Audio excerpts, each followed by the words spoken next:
It's the largest, heaviest, newest, most expensive, and least feature-rich mobile device I've ever owned. But is Samsung's largest Galaxy Note 10 worth any of our consideration so early in its life cycle? Let's take a look.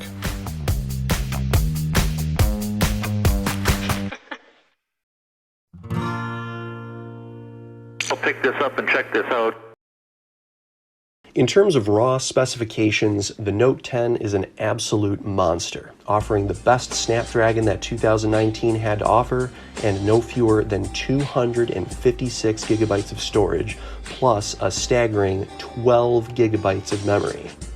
It's unclear as to whether or not this is Samsung's or Google's fault, but I still find the low memory killer to be way too aggressive, although the bloated software of the day has absolutely no trouble rapidly filling it up.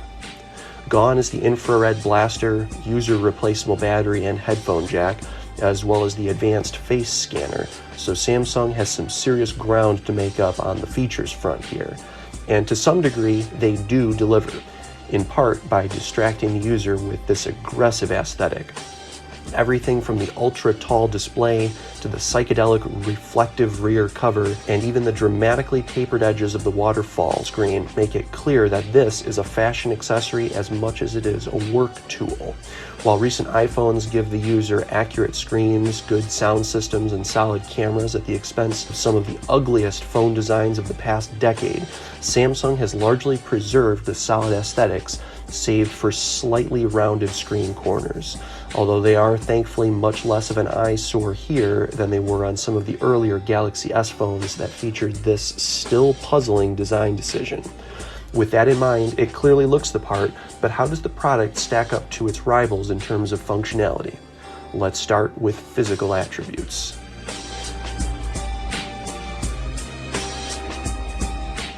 It's long been an understood rule of modern pocket computing that the device's width should not significantly exceed 3 inches, else it becomes no longer pocketable or just too unwieldy to actually use. For this reason, screen size was capped at 5.7 inches for most Android handhelds for a number of years, with none of them exceeding 6 inches, even when Samsung's waterfall display technology hit the scene almost 5 years ago. As technology marches forward, however, and designers try to push the envelope for screen real estate, one of two approaches has been taken. The first being that of hinged devices. Samsung has engineered mobiles with displays that can fold horizontally and others that can do so vertically. LG Mobile, before it shut down, gave us the dual screen slider known as the Wing. Microsoft took a page out of Nintendo's playbook by coming up with a line of completely reversible dual-screen folding pocket devices known as the Surface Duo. But what if you don't want to deal with the inherent durability challenges posed by hinges while remaining confined to the 3-inch rule? The answer is that, not unlike a crowded city, they built up. What Samsung has done here is simply made a ludicrously tall device whose screen covers almost its entire face. The aspect ratio is a little awkward, but it does work surprisingly well, despite the fact that at nearly 6.4 inches, the 10 Plus has quietly surpassed even the obnoxiously tall Nexus 6 by a solid 1/10 of an inch. In terms of the display itself, Samsung has employed its 10th generation of small OLED panels, and the results are actually quite decent. They may have been early to market with the technology, but it really hit critical mass in 2017, when Apple finally deemed it to be good enough for the iPhone. And OLED, despite my continued and strong opposition to the technology, objectively gives quite a good showing here, despite the weird distortions caused by the waterfall. Gone are the horrendously bad screen calibrations and strong green tint of their earlier offerings. This panel actually looks pretty darn good, in my judgment. I'm still quite paranoid about burn-in, but the Android software is now designed to compensate for this possibility better than ever, with there not being any harsh user interface divisions almost anywhere, and those which remain don't stick around long enough on the screen for it to really matter. I swore off OLED screens years ago, but I'm willing to give them another chance if the Note 10 can deliver, and so far, it does live up to the benchmarks with impressive calibration, competent low light performance and the ability to power through bright sunlight.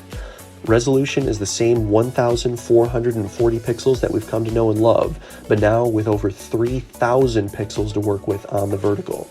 The only thing to really complain about is that the default setting is to run the interface at a lower resolution, magnifying the reduced canvas to fit the larger screen. But doing so looks a little crusty since it's not even multiple of the native res, although the option to do that is available. And furthermore, this thing still uses the same stupid pentile subpixel arrangement that a lot of mobile OLEDs employ, so it can use all the resolution it can get. And the 10 Plus is not a lightweight either in terms of weight. At over 6.9 ounces without a case, this is the single heaviest pocket computer that I've ever owned. Add a carrying case to the mix, and it becomes clear that this is not a device for the unserious or undecided. It demands total commitment to the task, as anything less will lead to the operator being shown up by a sandwich-sized lump of glass. Unless your hands are made of rubber, the additional grip is not optional. The one shown here wasn't my first choice since it obscures that nifty-looking back cover, but it does have a kickstand and offers concise and confident grip all around, so it's actually grown on me. And, as an added bonus, it, like the Note 10 itself, is actually made in Korea instead of China. So if you're trying to make an effort to reduce your dependency on China and Chinese goods, this is definitely a good place to start. Just keep in mind that a number of these supporting accessories are made outside of Korea.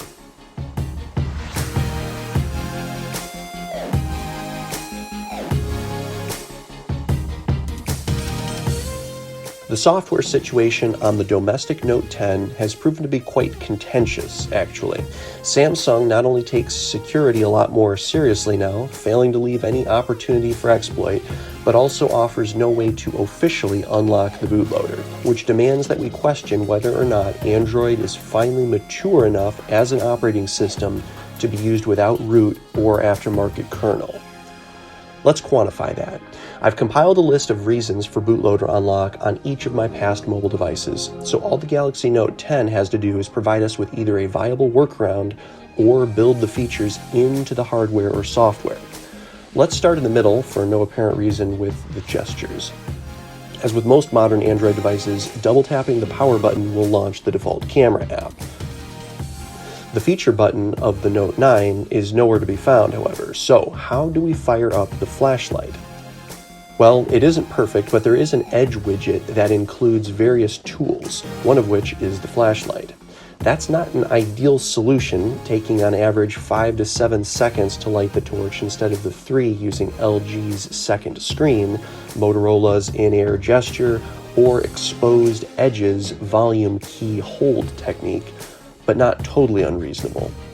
Moving on to sound quality and equalizer, the 10 Plus has perfectly serviceable speakers that don't really need any help, and a system-wide equalizer is available to accommodate for small headphones. But this still lacks control over the lowest frequencies. However, non-root parametric equalization software is available, although it only supports a small handful of audio playback applications at this point in time. That brings us to ad blocking and screen calibration. DNS-based blocking of advertisements is easier than ever on newer versions of Android, and Samsung has actually proven itself with surprisingly decent screen calibration, which I'll go over more here in a bit. Beyond that, having an undisturbed system also unlocks the use of Samsung Pay and other snobby applications that insist on passage of safety net, which is more difficult than ever before on modified devices. Surprisingly, this will actually be my first time in 10 years running bone stock unmodified software on a pocket computer. Stock doesn't have to equal bloated or crappy, however. Even without root, it is possible to uninstall pretty much any pre-installed package using this well-known command, and Samsung has upped their game in other ways. The stock launcher, while kind of silly looking and stiff, offers all the features that any sensible person could want, whether that's landscape mode functionality, resizing of widgets, or the ability to have a button instead of a stupid gesture for the apps list. Even the built-in file picker has the ability to look at my OneDrive storage, which none of my other mobiles seemed to want to offer. Not everything is smiles and happiness, however. While Samsung does have an excellent feature for keeping the screen awake while the operator looks at it, they fail to offer a good way to tell time and see notifications without waking the device up. While it does feature an extremely crude implementation called Always On Display, it just isn't very good. Unlike on the LG, where it's actually bright enough to use, or the Motorola, where it comes up when the device is jostled instantly, Samsung's version is literally on all the time, even in the user's pocket. And since the relative brightness of the thing is just so low, I find it to be less useful than on either of my past mobiles, so I just leave the feature off altogether. This component is actually modular and updatable, so it is possible that Samsung may improve it before the device reaches end of life, but I'm not holding my breath.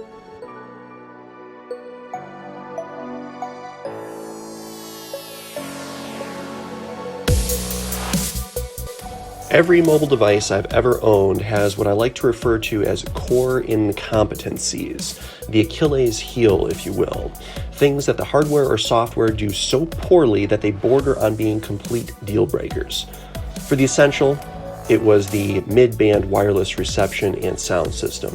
On the V20, it was the software's screen calibration, or lack thereof. For the Galaxy Note 10, it is without a doubt the camera array.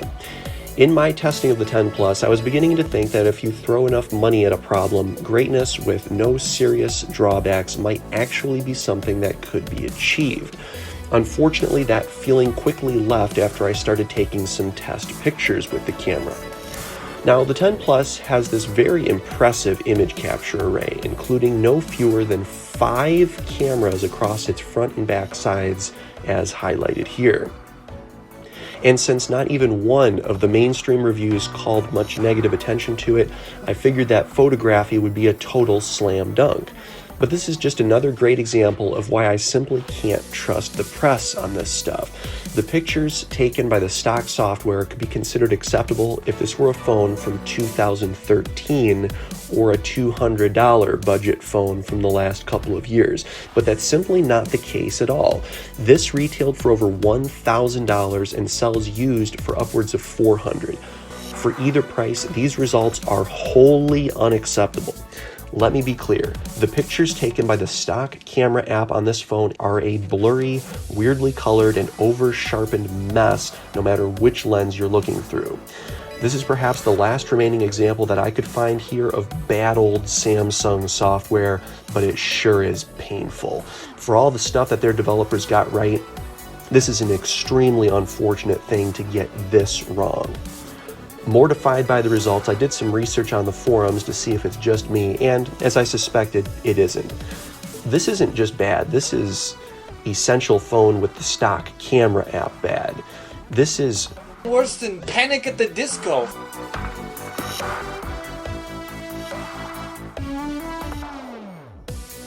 Switching over to Pro mode eases off on the over-sharpening, but at the expense of losing HDR functionality, as well as the ability to use the telephoto camera.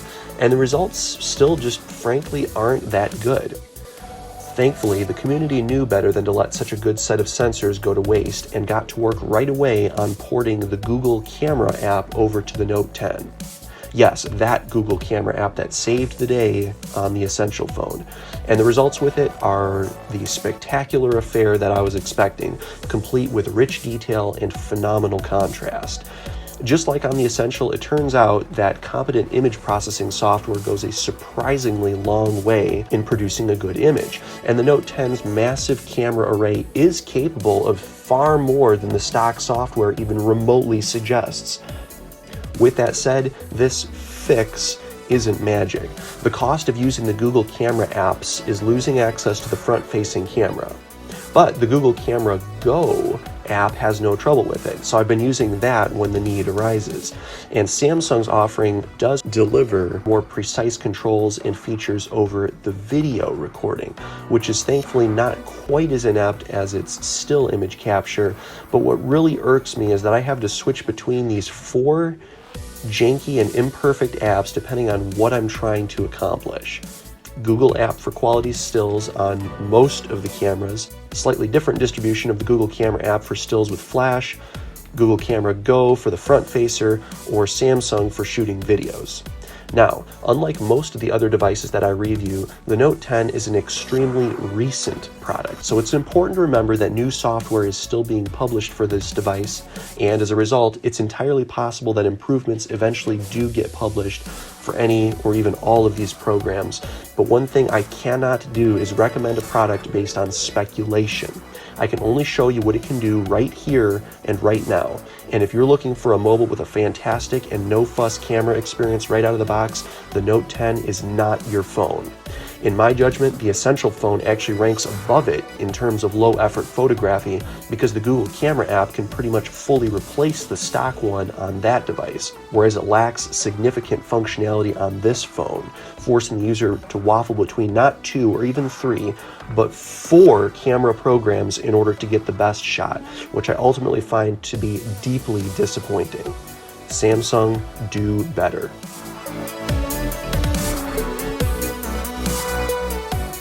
The only other area where the Galaxy Note 10 manages to deliver less than stellar results is in the sound system. In a startling departure from the Note 9, the 10 Plus manages to eschew the headphone jack while at the same time fails to include anything other than a pair of basic earbuds in the box. While these earbuds aren't terrible, sounding about as good in fact as any set of earbuds possibly can, at least in my judgment, I'd like to at least have the choice of being able to use something different. If the user is going to be penalized in this way, then the adapter has to be included in the box, and the fact that it isn't is simply not okay. For both the $1,200 MSRP and the $400 used market price, this combination is just plain stupid, and there's no other way of putting it. Also, there's no digital to analog converter built into the device itself, so the headphone jack adapter that you buy has to be a digital to analog converter, the quality of which can vary wildly. In other words, a passive, basic headphone jack dongle is not going to cut the mustard here. The built-in speakers, however, are quite good. They get decently loud, managing to pass the Shower Ledge podcast test with flying colors. The earpiece, which fires out of both the ear area and the roof of the device for some reason, doubles as the left speaker, while the downward-facing speaker serves as the right channel. To maintain balance, cupping of the hand or fingers to deflect the sound is required to at least some extent and varies with volume level, but I'm at least thankful that they managed to carry over this feature from the Note 9 in spite of this device's taller screen. And yes, the stereo mix does flip when the device is used in secondary landscape mode, which I do use somewhat frequently because the 10 has its power and volume keys on the left side of the device instead of the right side where they are on most other mobiles.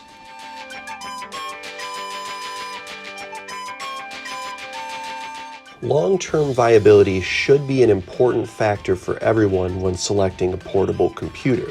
And the 10 Plus delivers, from its powerful chipset and future-resistant stocking of memory to its above-average battery pack size. While Samsung could have easily gotten away with something smaller, the fact that they chose such a high wattage pack that wouldn't even look out of place on a small laptop tells me that they're at least acknowledging the suboptimal reality of non-user replaceable batteries by providing some margin for degradation. In 4 years, when that battery's capacity is effectively halved from normal use, the device will still have some semblance of workable runtime, at least on paper. Even now, this device's endurance is nothing short of astounding, trouncing every previous handheld I've ever owned by a substantial and measurable margin, with perhaps the lone exception of the Palm M500. 5 to 6 hours of screen-on time should not be unobtainable under optimal conditions. On the other side of that, OLED screens have been known to age extraordinarily poorly, even on Samsung's flagship devices, so don't expect any phone that you might source on the used market at this point in time to necessarily look as good as the example shown here.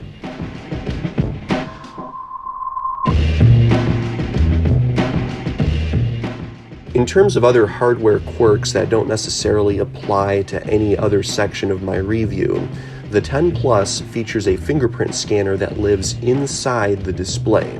While it doesn't feel quite as quick as the traditional sensors found on the Essential PH1 or the LG V20, the thing that bothers me the most is the fact that the sensor area is actually hidden so well that it is physically impossible to see under most lighting conditions. Of course, once it gets some use, that area naturally tends to also accumulate a large number of fingerprints. I don't think that they had really perfected the technology here, but it works consistently enough that I really don't mind that much. The Note 10 also offers a magnetic pulse functionality that allows it to work with non-NFC payment terminals in place of a credit card as part of their exclusive Samsung Pay technology.